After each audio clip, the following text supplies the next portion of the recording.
Nambi from DG Academy for Managerial Excellence Council. At the outset, on behalf of our institution, I would like to extend my warm welcome to everyone who are here to listen to Dr. Ambi Parameswaran, a legendary name in the Indian ad industry. A brief introduction about our institute. DJAM was established in the year 2001 by late Dr. D. Jayavardhanavelu, the former chairman of LMW, India's largest textile machinery and CNC machine tool manufacturer. Since our inception, we are giving special emphasis on industry academia interface through various forums and programs we organize. This is our flagship forum called Duologue, where a corporate leader converses with a faculty member of our institute. This is in fact the third episode of the Duologue series. Duologue was launched on 22nd October 2020. The first episode won Dr. T. Nadarajan, Indian Administrative Service, Senior Advisor to the Executive Director of India, International Monetary Fund, conversed with one of my colleagues, Dr. Deepa Venugopal. The second version happened on 21st November 2020, wherein Mr. Arjun M. Ranga, the Chief Executive Officer of Rangarao and Sons Private Limited, Mysuru, popularly known for their cycle brand Agarbatti, conversed with our beloved director, Dr. A.G.V. Narayanan himself. So this is the third episode, and we are really privileged and honored to have someone of the stature of Dr. Ambi Parameswaran, the former CEO of FCB Ulka, one of the top ad agencies of India. DJAM takes pride in welcoming you, sir. Welcome you, sir. Warm welcome to you. Thank you. A brief introduction about the speaker. Dr. Ambi Parameswaran is a well-known brand coach, brand strategist, and the founder of brandbuilding.com. He's an alumnus of IIT Madras, where he did his BTech in chemical engineering, and an honor roll graduate of IIM Calcutta, where he did his MBA with finance and marketing. He obtained his PhD from Mumbai University and also completed the advanced management program from Harvard Business School. In a career spanning over 35 years, he worked in marketing, sales, and advertising in companies such as Rediffusion OER Advertising, Boots Company, UDA Yellow Pages, FCB Ulka Advertising, etc. He has been involved in building of brands such as Tata Indica, Santur, TCS, Daijin, Brufen, Tropicana, Sundrop, ZTV, Tata Indico, Sunfeast, Chandrika, Wipro, Thermax. The list goes on. He has spent over 2 decades with FCB Ulka Advertising Mumbai. From 2003 to 13, he served as the CEO and Executive Director of FCB Ulka. He is a visiting faculty to IIM Calcutta, NM, IMS, and KJ Somaiya. He has taken guest roles at ISB, Cornell University, IIM Indore, IIM Calicut, and he's also a speaker at Kellogg India Business Conference at IIM Ranchi, TEDx. And he has conducted training program for a wide range of companies in India and South Asia, including Tata, Wipro, Blue Star, Coca-Cola, Abbott, Mahindra, Murugappa Group, Nissan, ICICI Bank, etc. He has been parts of seminar organized by CII, FICCI, Ad Club, Advertising Agencies Association of India, Mumbai Management Association, IMA, etc.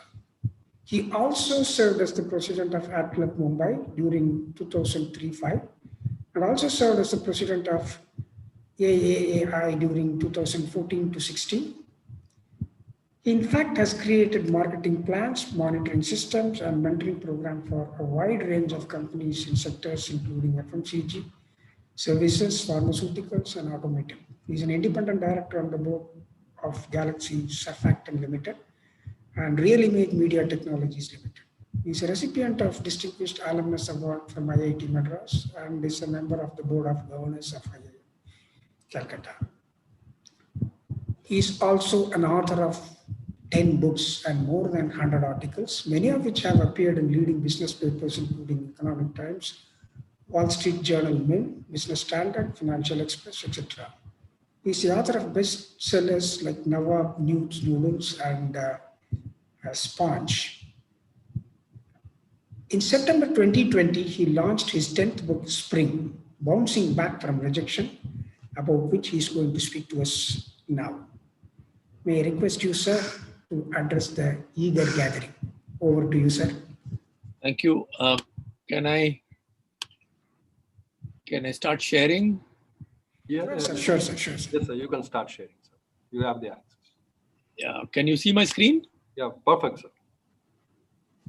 Okay, good. So thank you for the invitation and the long introduction. I wish the introduction was much shorter because, it kind of cuts into the time. No one has come here to listen to my Ram Kahani or my Charitram, but they come to listen to something which is useful for them. So let me start. Thank you for inviting me here. You're part of Lakshmi Mission Works, which is a gem in the Indian manufacturing sector. And I seriously mean that we need more companies like Lakshmi Mission Works to transform our economy, both in terms of creating employment, creating wealth, and creating an ecosystem. So I'm happy to be here. So let me start by with the book on spring, and I'll speak for about 30-40 minutes, and then we can have a 10-15 minute in Q&A with Professor Nambi. I hope that's okay. An audience would like to ask you a few questions, sir. Yeah, so I'll try and, this presentation, I can go on for 1 hour, but I will try and do it in 30 minutes so that, we'll have enough time for our Q&A. Okay, Please, sir. so Please. I'm sure a lot of your students will recognize that this definition of spring is from a mechanical engineering textbook. The twisted piece of metal can be pushed and pulled, but it always bounces back to original shape.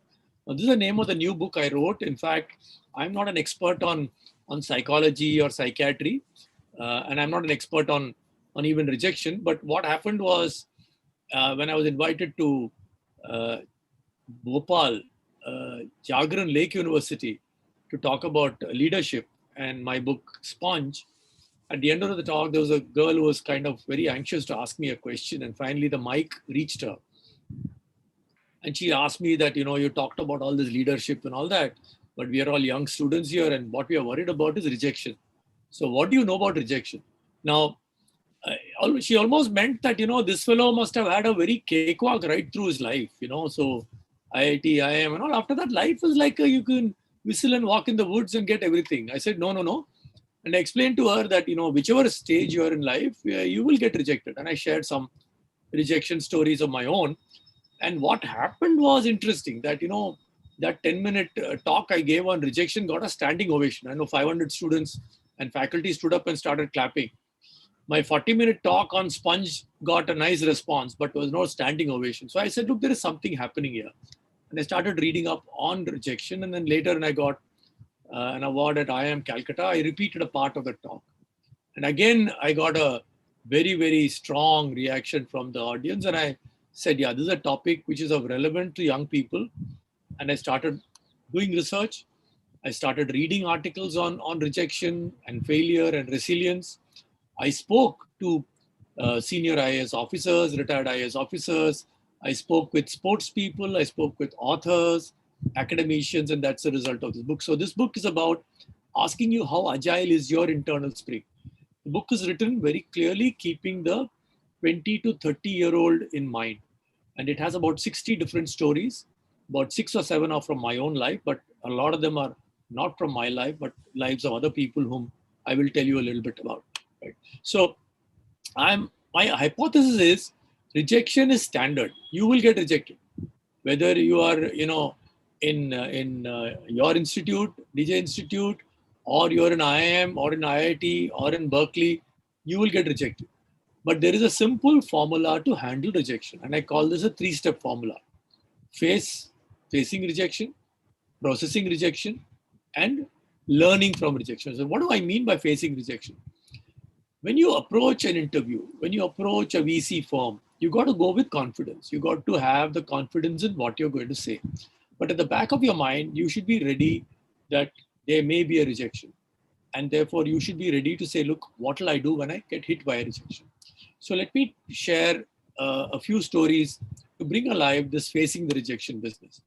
So, nowadays, there is a big myth about IIT and crore salary, etc., etc. Now I'm talking about 1977 when I was final year BTech, and I was not keen on going abroad. So I thought I'll look for a job in India, or I will go to one of the business schools.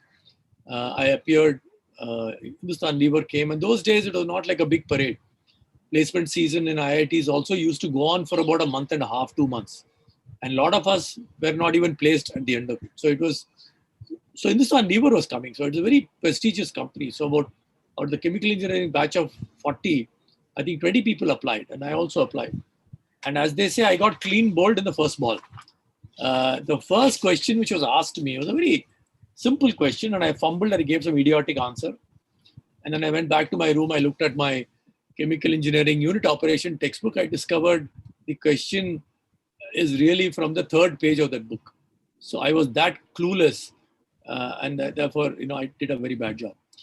So anyway, I didn't get a job in the Sunlever. I got some other job, but I decided to I got a call from IIM Calcutta. I got a seat there. So I went there, and I said I should study hard,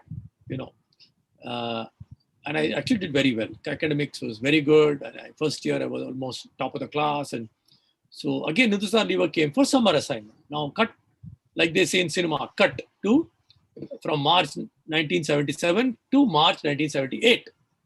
So Hindustan Lever is coming, class of 100 students, 50 of us applied, and first round, second round, third round, and I knew the subject. I knew all the answers. So I got shortlisted to the final two. At the last two of us, we were asked a question, and I gave a very logical answer. And I was thrown out. I didn't get the summer assignment. And interestingly, the other person gave a very clever answer, and he deserved to get it. He got the summer assignment. So at that time, I said, look, am I going to keep chasing after this, or what am I going to do? And so getting rejected twice by the same company got me to start thinking that I should discover new directions to explore. And that's when in March, April 1978, I decided to take an internship in Kolkata with a fairly unknown advertising agency called Rediffusion. And I discovered the world of advertising. And later, when the final placement came, they gave me a pre-placement offer, and I didn't appear for the Hindustan Lever interview for the third time, fortunately. Okay. So the lesson which I want you to take away is you always have these dream companies. I want to join TCS. I want to join Wipro. I want to join IBM. I want to join Google. But not everyone will get in, right? And when you don't get in, don't worry. There are enough opportunities for you to look at your career and discover new directions. So I used the rejection to discover a new direction. Though I was feeling very bad when I got rejected, but I discovered a new direction, and I discovered advertising, and I built my career there. That's the first story about facing rejection. So remember, when you get hit by rejection, you need to understand there are different colors of rejection. Some of them are very hard rejection. Some of them are very soft rejection. And as you learn, you will figure out where to take no as a formal no, and where to take no as a polite yes, and continue with the journey. So let me ask, who is this person? And this audience should know. Let me open the chat box and find out whether anyone can answer. Sanjay Subramaniam. சொல்லிட்டீங்களா? Okay. In the talk now, போன வாரம் எங்கேயோ இடத்துல கொடுத்தேன். Speaking at a company talk, and they couldn't guess it. I was very surprised.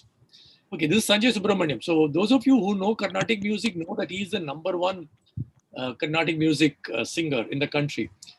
What would you say if I were to tell you that there was a performance in Bombay where the auditorium was virtually empty when he performed? So Sanjay was going to be performing in a nice auditorium in Bandra, Bombay, a very upmarket suburb. But the auditorium was empty.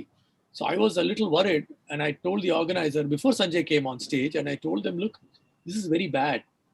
He's a #1 artist, and 3,000 people crowd into one auditorium, which can fit 2,000 when he performs. Here, there are 600 seats, and we don't even have 200 people. So I don't want him to get upset that, Bombay is insulting him. So they said, no, we went and talked to him. And the response he gave was amazing. He said, look, I've come to perform. Even if there are 5 people in the auditorium, I'll perform for them.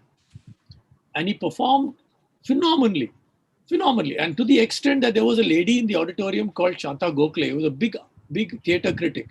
And the next day, I'll not read, it's there in my book. The next Monday in Mumbai Mirror, she wrote a full review of that concert where she said, I don't know much about Carnatic music, but the performance was breathtaking.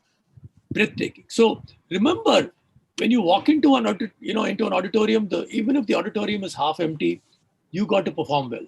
So if you're going to be walking in to make a pitch to a VC firm and the CEO of the VC firm is missing, his directors are missing, and you find some two young people sitting there, don't take it lightly. They may be the people who are going to be signing your 2 crore, 3 crore, 5 crore check, right? Be true to your profession. Don't get rejected or don't feel dejected when you face a thin audience. That's a lesson from Sanjay Subramaniam's story. These are very, very popular books, right? Jeffrey Archer, Not a Penny More, Not a Penny Less, Harry Potter, Jack Cranfield, of course, Amish Tripathi. What is connecting all of them? Any idea? All of them are best-selling authors, but there is another story. They didn't get published for a very long time. Right. So they were rejected. All these books were rejected by publishers. Jeffrey Archer was rejected 16 times. J.K. Rowling was rejected 12 times. Jack Cranfield was rejected 144 times. Amish Tripathi was rejected so many times, he decided to publish the book himself with his agent. Beatles, Walt Disney, everyone has been rejected. Right? So how do they continue? How do they manage to? So one is that if you're in the creative arts, whether it is you're an author, you're a musician, you've got to have the inner faith that what you're doing is very good. What you're doing is different. But also you should have someone to advise you. In the case of Stephen King, who wrote a whole series of books on horror, he had his wife. He was living in a trailer park and teaching in a school and trying to write books. They were getting rejected. And once he had sat in the morning, wrote for 3 hours, and he went out and he didn't like what he had written. He got the paper from this the typewriter, threw it into the basket and went for a walk. And when he came back, his wife told him, sit down. She said, I've read your story, whatever you've written till now. This is going to be your novel. Write it. So he sat down over the next 1 month. He wrote that novel, became Carrie, which was a huge multi-million copy seller. It also became a big book. So if you have the inner conviction in the creative work, keep at it. But one caution is keep someone close who can give you critical comment. In the case of Amish, he had an agent who believed in what he was writing. To the extent the agent said, I will spend the money, I will print 1,000 copies of the book. And those 1,000 copies got sold out in 3 days. Right? So same thing with Stephen King. Right? His wife had the faith. Should you continue? Right? So that's story from music, story from art. So let me ask, this is a person which all of you know. Right? Do you know that he was also faced with huge rejection? The first satellite launch vehicle was sent up on 10th of August 1979. It stayed up for exactly 317 seconds and it fell down to earth. So can you imagine Dr. Kalam was leading that team? Can you imagine the inner critic of his telling him what a fool you are a disaster, you are terrible. That's when Dr. Kalam, narrates the story in his book that he had a great boss and mentor called Professor Satish Dhawan. So Professor Satish Dhawan said, Dr. Kalam, it is a failure, don't worry. You go back, continue your work. I will go face the media. So Professor Dhawan went, met the media, told them we made a mistake, it failed, but we will do it again. So a year later, SLV2 was launched on 18 July 1980. It was a success. And interestingly, this time, Professor Dhawan said, Dr. Kalam, you go face the media. You tell them what you did. So Dr. Kalam said, no, sir, you should go. I said, no, it is your achievement. You go. So, learn to silence your inner critic. And if you have a mentor, use the mentor well. So that is the lesson of facing rejection. Now let's go to processing rejection. So you've been rejected, right? But remember the important thing. You have not been rejected. What has been rejected is your proposal, is your CV, is your idea. So you've not been rejected. So take the rejection out, put it out in front of you. Don't blame the other side. I never blamed Hindustan Lever for rejecting me. And I'll tell you, I had my little sweet revenge. I'll tell you the story at the end. So don't blame the other side. Put the rejection in the middle. Go around the rejection. Find out what happened.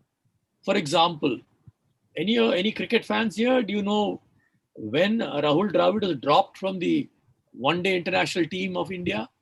He was dropped.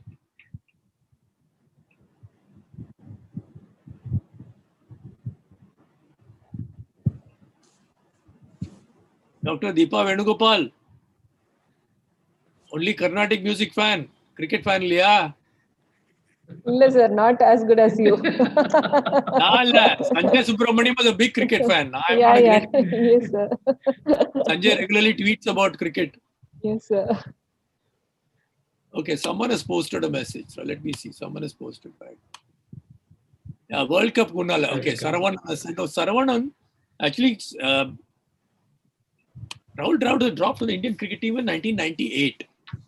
And Geet Sethi, the world snooker champion, he was in Bangalore preparing for his World Cup and doing his physical. So he had gone to the stadium in the morning. And whom does he see? He sees Rahul Dravid there with a coach to train him on his. So he asked Rahul Dravid, I'm sorry you got dropped. He said, yeah, it's okay, I got dropped. And he was dropped the previous week. The next week he was there training with a coach for his upper body. He said, I want to get my upper body up. And he was training there. So Geet Sethi says, look, this is a sign of a true champion. When you get dropped from a team, he is not sitting there crying, cursing, going to Delhi, doing lobbying, nothing. He was back in the stadium practicing, getting his physical up. And as I think Saravanan may know, in the 1999 World Cup, Rahul Dravid was a top run getter. India didn't do well, but Rahul Dravid is the top run getter. So when you get dropped from a team, don't curse the selection committee, but practice even more. It's a simple, very simple lesson, right? So don't blame anyone. But get yourself into a better shape. This is a story about a company called Saral Design. Saral Design was started by two young engineers from IIT Madras and IIT Bombay, Suhani Mohan and Karthik Mehta. They make high quality sanitary napkins, and they also make the machine to make high quality sanitary napkins. I know I'm talking to an audience in Coimbatore, so they claim that their sanitary napkins are much better quality than what Mr. Muruganandam makes. And their machines are much more reliable than what Mr. Muruganandam machines are. But anyway, that's not the topic I'm going to talk about. But interestingly, they got a few people to invest a little bit of money. They made a prototype machine. They started making sanitary napkins, and they started going to venture capital firms. And they got rejected, not once, twice, by 100 VC firms rejected them. So you can collapse and die, but they kept at it. They got some more funding, they got some orders, and they kept at it. And fortunately for them, they were invited to participate in a VC meet in California, where they presented. At the end of the presentation, a lady came up to them and said, look, I want to talk to you. So he took them aside and said, you're doing it all wrong. This is no way. You're a very interesting company. You're what we call an impact investing company. You're doing things to help the lower income society. So you should not pitch to a regular VC. You should only go to VC who are interested in impact companies, impact investing VCs. So the mentor advice they took, they rewrote the presentation. And remember, they presented to 100 VCs, got 0 check. And the next 2 months, they presented to 10 VCs who are focused on impact investing, and they got 5 checks. Right? So that's the power of using a mentor to correct your course of action. And that's what they did. So that's the way you process the rejection. The other is an interesting story from my own life. When we were at an ad agency, FC Vulca did not have a big car account. And in 1997, India was opening up. A lot of car companies were coming in. They were looking for agencies. We were invited by Hyundai. So 6 of us made a presentation and went to Chennai from Mumbai, made a presentation. And when we were leaving the presentation, we knew we had not done a great job. So I was telling my team boss, this is not working. Yaar. Ye to chalega nahi. So they said, no, I think we did a good job. I said, no. And then as expected, we were not selected. And then we said, look, if our agency has to grow, we need to get a large car account. Car accounts are very important.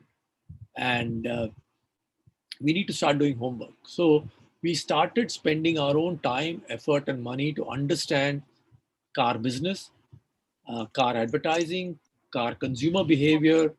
And as luck would have it, in January 1998, Tata unveiled their new small car at the auto show. We met them a few weeks later, requested them to participate in a case study competition, and they participated. And they said, "Look, would you like to present to us? We are looking for an agency." We said, "Yeah, we'd love to." And we presented, and this time we had fully prepared, right? We had done a lot of homework. 15 agencies presented, the best of best agencies presented, and we won the Tata Motors business. And then we launched Tata Indica, Tata Indigo, Vista, Manza, a whole range of cars. And so let me play an ad, since all of you must be wanting to watch some ads. When I saw you standing there, about fell out of my chair. And when you moved your mouth to speak, I felt the blood go to my feet. Nice car. Baby, I love you to want me, the way that I want you, the way that it should be. Baby, I love you to want me, the way that I want you, the way that it should be. Baby, you love me to want you, the way that I want you. Hello, excuse me. Can you give me a lift? Tata Indica, more dreams per car. So the interesting thing is Tata Motors ended up becoming our number one account. It was our biggest account, the most prestigious account. We did great work for more than 15 years, and then they continue to work with the account still. Interesting aside is the agency which did a good work and won the Hyundai account managed to handle the Hyundai account only for about 7 years. After that, Hyundai brought their own agency into India. But FCB Ulka, which won the Tata Motors account, actually continued to handle that account, right through till date.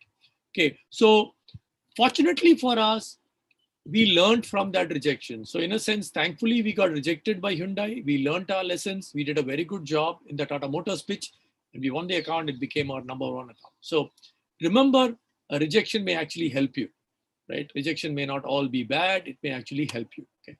So now coming to learning from rejection, I think Albert Einstein said, insanity is defined by a person who does the same experiment and expects different results.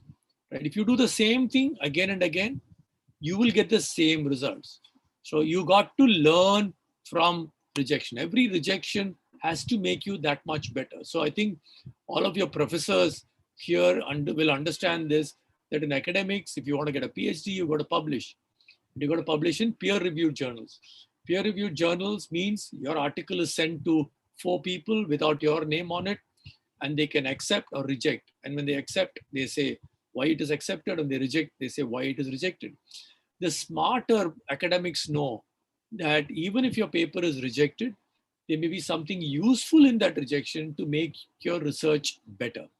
So someone I know is in computer science in America said this, that he had 20 papers published in the last 3 years in the leading journals, and 13 of them had been accepted for shot.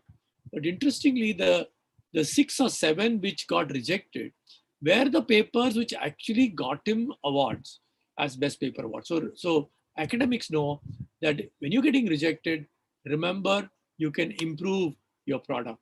So every rejection should make you better, right? And therefore, in academia, there is an interesting concept called a rejection resume. In my book, at the last end, I've asked you to do this. Think back. What are the 3 or 4 rejections you faced in the last 10 years? How did you react? What happened to you? And you'll be able to find an answer by applying the phase, process, learn formula, how you could have done better, learning from the rejection. So make a rejection resume, and learn from your rejection. And remember, if you've not been rejected, you've not tried hard enough. You get rejected only because you are trying to do things which people don't expect you to do. People don't expect you to write a book. You write a book. People don't expect you to appear for such an important job. You appear for the job. You get rejected. No problem. No problem. Learn from that rejection and become better. When you get rejection is a sign, even the best of industrialists have been rejected. The best of big startups have been rejected, right? Everyone has been rejected, but they managed to face that rejection, come back up. So let me complete my story about how I moved from Chennai to Mumbai to in Ulka, and I was given this account called Wipro Santur, and the agency had got the business in 1989 and done some good work, but in 94 the advertising was no longer working.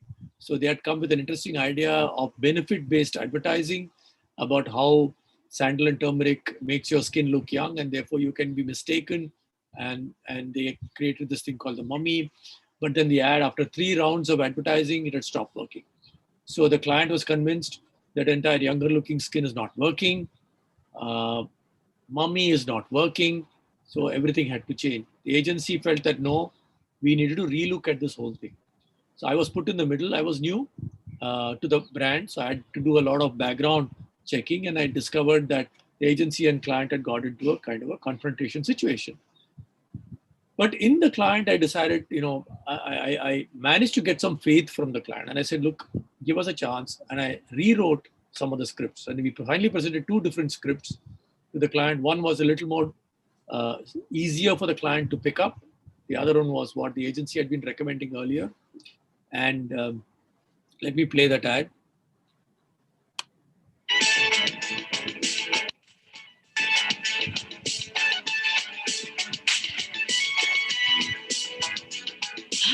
इतनी खूबसूरत है,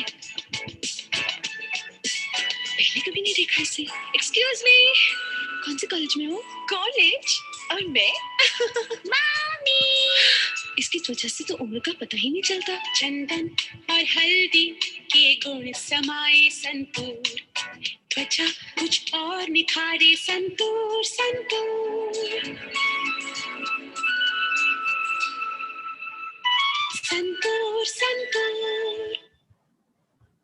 So we made 2 ads. Fortunately, we got the client to agree to make 2 ads. One was this, which the agency believed in. There was another one which I had written for a music shop. The client felt that was better. But interestingly, this ad turned out to score very well in research. It was finally made. So this campaign continued, and the power was that I reframed the situation. And the rejection, I reframed it, created this. So, I worked on Santur for 20 years. I must have done probably 20 different advertising for Santur. All of them were based on the same premise: younger looking skin, mistaken identity, and mummy. So, as I told you, I was rejected by levers, right? Twice. And interestingly, in 2018, Santur overtook Lux from levers to become the 2nd largest soap brand. Now, to bring it in perspective, when I started working on Santur in 1994, Santur was not even 20% the size of Lux. It was that small. And because of this consistent, focused advertising and very clear, sharp, focused advertising, the brand went on to overtake Lux. So in a providential way, levers rejected me. I ended up working on Wipro, Santur. And as you know, the entire Wipro's IT business was funded by the consumer product business. So in a sense, I helped in some form in creating the brand Santur, and then of course, in helping Wipro become a big IT company. And then of course, Premji's Wealth and all the charity that I'm doing. I can take some little credit on having played a small role in this. So thank you very much. And let me just end by saying, develop your internal spring. There are phenomenal opportunities waiting for all of you. Be ready to take risk. Look at the positive side. Develop your resilience. Important characteristics is to face rejection, face failure, and bounce back. And you can become a super spring if you internalize the face, process, learn formula. Okay. As Nelson Mandela has said, do not judge me by my successes, judge me by how many times I fell down and got back up again.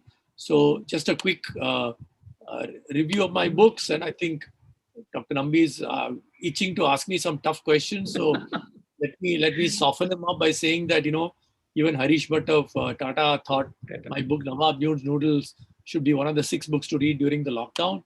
And of course, these are my 10 books, and you can follow me on LinkedIn and on Twitter and on Facebook. So thank you very much, sir. So let me stop sharing, and we can get into a discussion.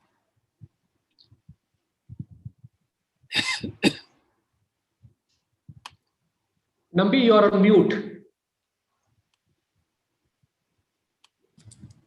Am I audible now, sir? Yeah, very well. Please. Thank you very much, sir, for your precise presentation. In fact, I should thank you for giving us more time to interact with you.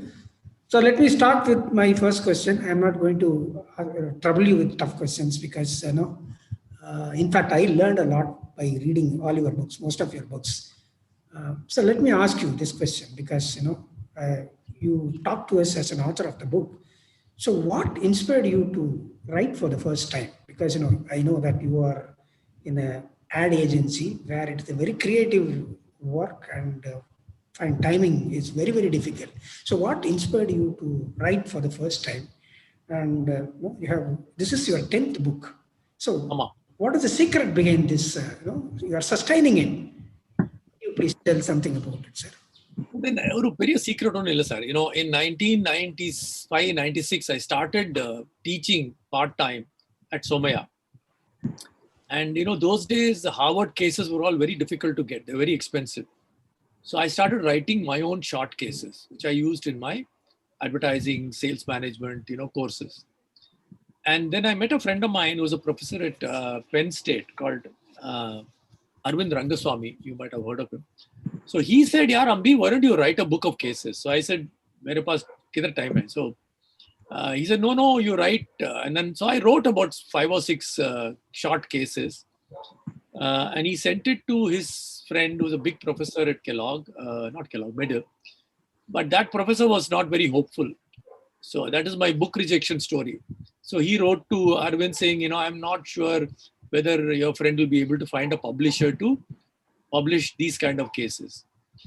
I didn't give up. I said, no, let me try. And I wrote to Tata McGraw-Hill. They said, yeah, we'll publish it. So I wrote 14 cases, and that became my first book, FC Buell Brand Building Advertising, Cases and Concept. Once that came out, it did well. It came out in 2020 years ago. And it did well. I used it for my own teaching. It was used by a lot of people. I still get requests from people saying, can I get that book? It's out of print. So when someone asks me for a copy of the book, I normally send them a PDF, which I've converted and kept because it's no longer in print. These are old cases dating back to 94, 95, 96, including Santur cases there. Then I wrote the second book, third book. So today when you say I've written 10 books, looks like a lot, but I've been writing for 20 years. So my writing started with the desire that I should write something to use in teaching. And that's the origin story, sir. Great, sir. So the seed of the spring started long time back, very first book itself. Yeah. Right. Sir, I would like to know, what is your best seller so far? And what do you think is your magnum opus? Sometimes magnum opus need not be the best seller. Please tell me something about it, sir. So there's nothing like, among the books, if you ask me, which has done probably the best, probably Nawab Noodles has been, it still keeps selling. And I still keep getting letters from people, email from people saying I read it. So I think that's done very well. I'm thinking of writing something else, which may actually become bigger than that, but let's see. That's not yet been written. So that's only in my head. So I need to start writing. So the idea is that, is to write something different every time. So, for example, in the case of spring, one of the advice I got from both my agent and my wife is that, don't put all these FCB Ulka stories. No one wants to read them anymore. You've written too many of them. So which is why of the 60 stories in the book, 6 are from, not even 6, but 4 are, only 2 are from FCB Ulka. Baki are all from, other domains because I consciously reduced the content. which is FCB Ulka content. Because how many times can I write about, Santur and Indica and Tropicana and Amul and so that is much less in this book. So next one, I don't know. Next, maybe a very different book, a very different approach, and so it'll go on. See, the idea is that as long as people are willing to read my book, and someone is willing, first of all, we can write the book, but someone should be ready to publish it, and then shopkeepers should be willing to keep the book, and then someone should be willing to read the book, pay money, read the book, and then comment about it. So as long as that keeps happening, I'll keep writing. Happy that a lot of young people find my book useful for them. So that's the idea. Yes, sir. Sir, you are among the very first. This is, you are armed with 2 prestigious degrees from 2 premier institutions, IIT, IIM. So you are among the very first IIT, IIM staff to get into advertising. Quite surprising, right? What actually drew you towards advertising? Good question, sir. I'm probably the first IIT IIM to get into advertising. In 1976-77 was when agencies started going to IIM for hiring. And this was driven by the fact, I think Alec Padamsi from Lintas started it. And he said, look, Hindustan Lever is hiring all these smart fellows as brand managers. And we are theatre walas. We can't talk to them. We can't match them in terms of strategic thinking and all that. So let us also hire from the IIMs. And those days, the salary packages were not very big. So everyone was paying the same kind of money, 1,500 rupees or something like that. So MBAs were being wooed by advertising agencies. Agencies like, Lintas and Thomson. And interestingly, that was the time MBAs were setting up agencies. Rediffusion was the first MBA-owned agency in India. Arun Nandas, I am Ahmedabad. Ajit Balakrishna, I am Calcutta. So first, IIM-owned agency. So IIM graduates were getting into advertising in fairly good numbers. So that was nothing new. But IIT IIM was new, partly because maybe I was not very confident about my engineering skills. Therefore, I wanted to get into a soft area. And it worked out okay. Though my friends were initially very surprised, saying, what is wrong with you with an IIT degree and all that. So it's been useful for me. I worked on various brands like Fenner, Thermax, where some of my engineering competencies were useful. And in fact, once I think I've written it in one of the books about how one of the campaigns we did for Thermax and the MD of Thermax, R.D. Aga, asked me, where did you get all these, technical details from? And then someone in the, I think in the BKJ Rao, who was head of marketing, he said, Rohinton, he's an engineer. So he has managed to read all our technical literature and take out all the information from there. So it turned out to be useful, finally. Correct.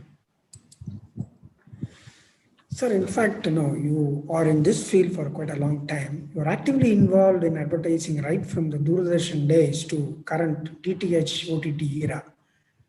In fact, advertising play a major role in driving people towards consumption culture. So what is your view on the development of advertising in India? See, advertising, when I started my life in advertising in 1979, we only had Doordarshan in Bombay, Delhi, Calcutta, and Madras. There was also black and white TV, 1979. Our advertising used to be cinema, wall painting, and newspapers and magazines. That was it. Television was very, very small then. Then Asian Games gave a huge fillip for television. That's when we went color TV, low power transmitters, and 174 transmitters were set up. And suddenly, close to geographically, 60% of the country was covered. Though 60% of the country did not have TV. The TV was still expensive, with waiting lists. So probably 20% of the country could buy a TV. So that was in the first phase when Doordarshan became a very powerful force. And that was the time, brands like Nirma and Vicco and Parle, G, and all these became Lijjat Papad. All these became, household names. Then came 91, and then came satellite TV, which was ZTV, then Star Plus. That changed the complexion of advertising once again. And then about 15 years ago, digital came, and so digital delivery became important. And in the last 2-3 years, OTT has become very big. So OTT is still, without advertising, right? Paid OTTs without advertising. So that game is still being played out, and it will keep changing. So, people say, will advertising survive? And I think advertising has survived all this, right? I mean, advertising created sponsored programs on radio, which is why they are still called soap opera, because it was created by P&G to advertise soap. So advertising will keep changing. The way we see it, we may not even recognize it as advertising. Okay, products can be placed in a program. You don't even know that someone has paid money to place the ad there. Like America's Got Talent, they paid $1 million to put the Coke can in front of the jury members. The can was just there. So they paid $1 million to put the can there, right? So these kind of things will start happening. So the domain is changing, and I think that's what makes it interesting, because the consumer is changing, advertising has to change. So I can go on and on, sir. Yes, sir. Sir, in fact, when you joined FCB Ulka, it was not doing well. In fact, it was ailing. But you transformed the company into one of the top ad agencies in India. How did you do this magic? So I didn't do the magic. My boss, Anil Kapoor, joined FCB Ulka. Ulka, it was called then. He was the previous boss at Boots. So he called me to join. I was not sure, but I wanted to be in Chennai. I wanted to work in Chennai. So he said, you go to Chennai and turn around the South operation. South operations, Ulka had never made money in its history. In 1985, it started, and it had never made a single rupee for the company. So he said, don't lose any more money. Just stop the bloodletting happening. So I said, okay. I went to Chennai. And then Delhi, we got Arun Bable joined Delhi. So about 6 of us came together at the same time. Shashi Sinha and Nitin Bhagwat already there. Anil Kapoor came. I came quickly after Anil Kapoor joined. Then came Arun Bable and then Nagesh Alai. So 6 of us were together from around 1989 till for almost 20 plus years. That's when we transformed the agency. So I don't take credit. I was part of the team which transformed the agency. I know that I had better options. I remember Alec Padamsi telling me that you're making a mistake joining Ulka. Ulka is going to shut down. And you should join Lintas. But I said no, and I joined Ulka. And it turned out good. We managed to turn around an ailing agency, which was almost everyone had given up. This agency is going to shut down. And also, we proved everyone wrong. We focused on strategy. We focused on bringing MBAs into advertising in big numbers. We used to hire 20, 25 MBAs every year. We created a new culture of no superstars. Everyone is in it together. And lucky that we managed to build a good agency. And we were fortunate. We had 1 or 2 good accounts which continued. Like Amul was there, Zodiac. Those are accounts were already there. But we managed to pick up some very, very good accounts like Tata Motors and Wipro, and ITC came back, Hero came back, Whirlpool. So we bought all those accounts in and managed to turn around, built an image for the agency that it's not about only creative. So the reputation was we were a strategy-focused agency. And the strategy focus came from the 5-6 of us who were all MBAs from the top business schools and who had all worked in marketing for many years before coming into advertising.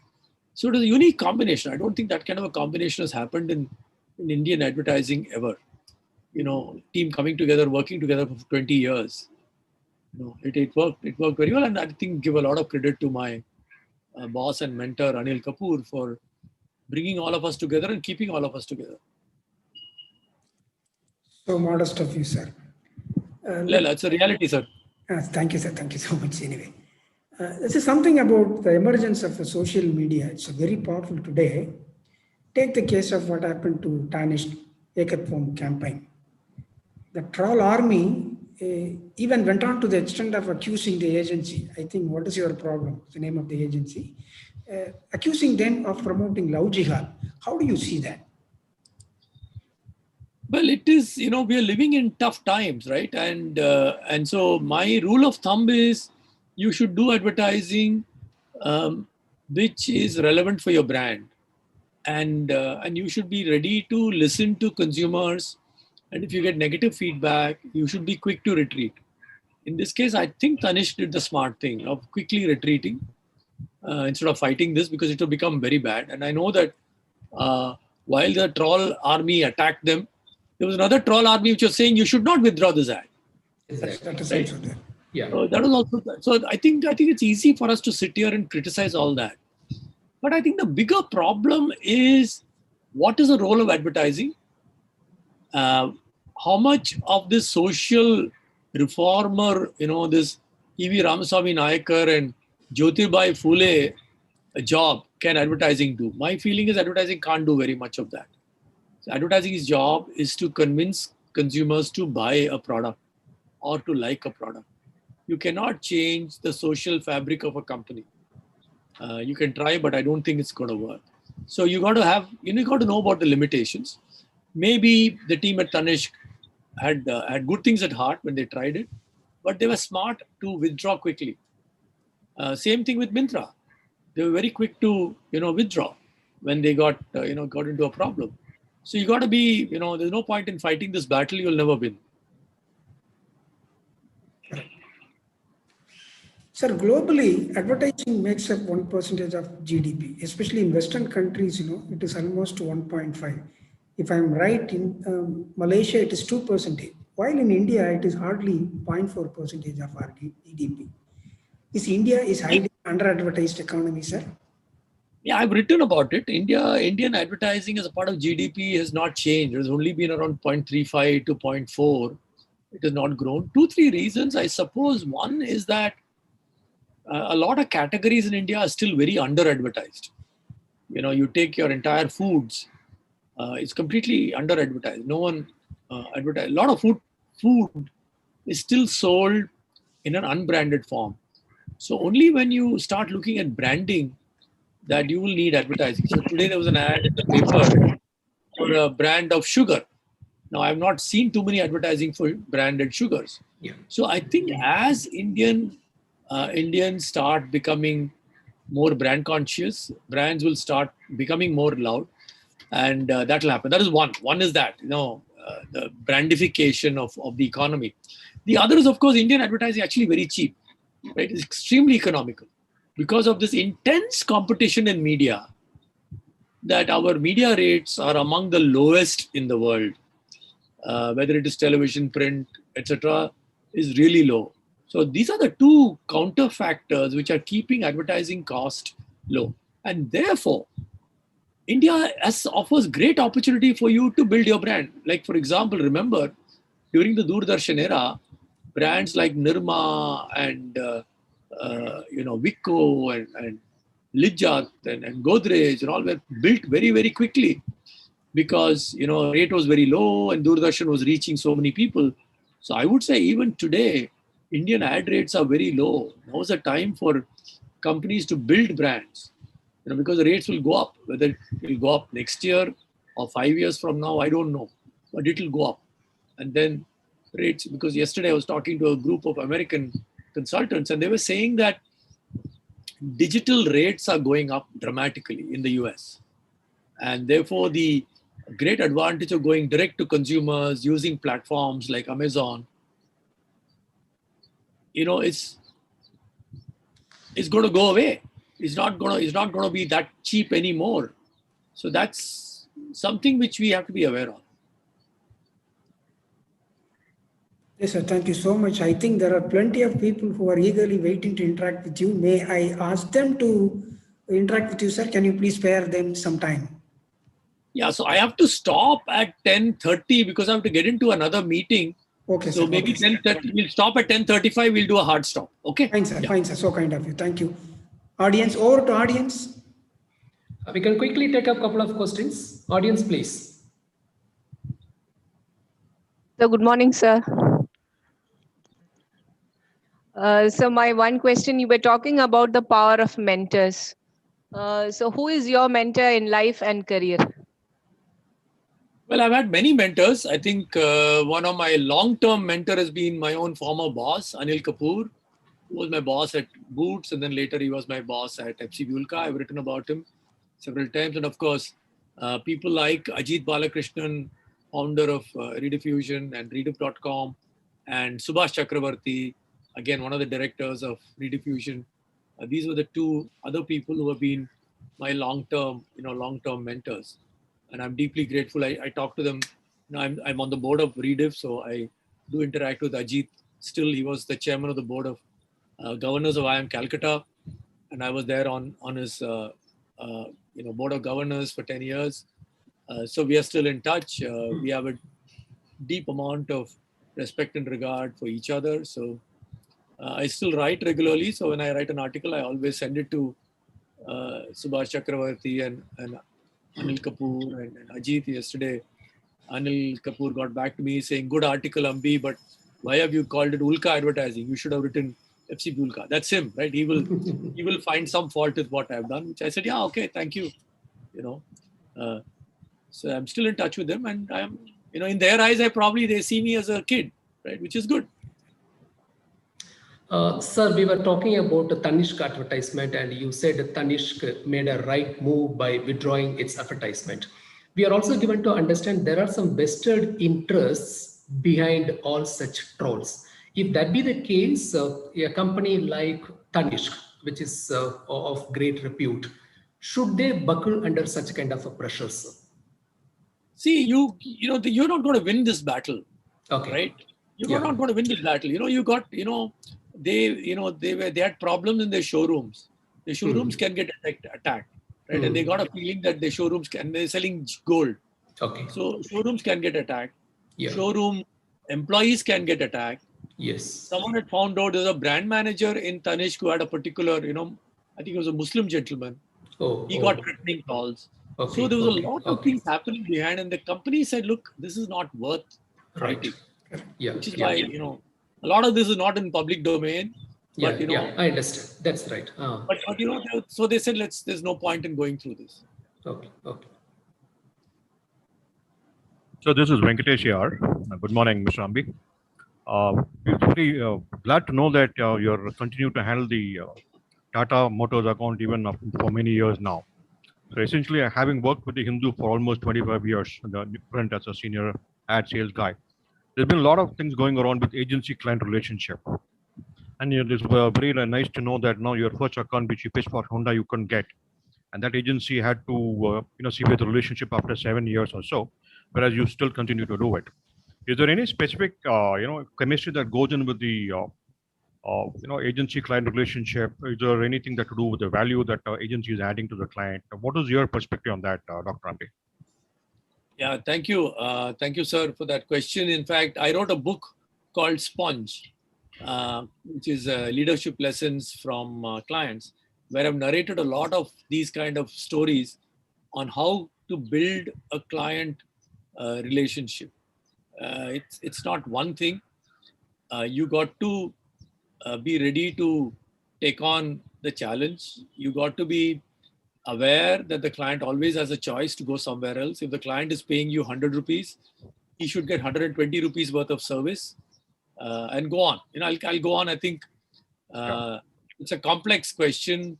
And good you asked it, because, FCB Ulka yes, sir. had a reputation in the market. Very funny story. FCB Ulka had a reputation in the market that they are not very good at pitching. But when they win an account, you can't pull an account out of FC Bulka, because they are really strongly embedded with the client. So I remember when any of our clients, I remember someone called me saying, "Look here, this so-and-so from Wipro was called, said he's calling for a pitch." So I I know that you guys handle the account, and I'm very surprised. Why are they calling for a pitch? And I say, okay, go ahead and pitch. He said, no, you think I'm crazy? I'm not going to waste my time pitching for this business. This business will not move out of your agency. So they refused to pitch for that business. And later I discovered, when I told my client, he said, no, some product manager was an idiot. He went and started talking to agencies. We have told him to shut up. Right. So, so it worked well for us that we were seen as an agency which handles clients on long term. It's very difficult to pull a client out of Ulka. And that helped us. Sure, sir. In fact, I still remember having met Nitin Bhagwat in one of my earlier assignments in Palghat, when we used to handle Tata and telephone answering machine. And those were the time when Tata phone, yeah. So I used to be handling the ad for Tata phones. So Nitin used to come down, and that's when I think we were also working on the Santur account, the mummy concept. And it still happens in today. Amazing. I mean, what you said is true. I don't know how you are actually able to make the magic. That's amazing, sir. Plus, of course, I've heard a lot about you from my agency friends in Ulka.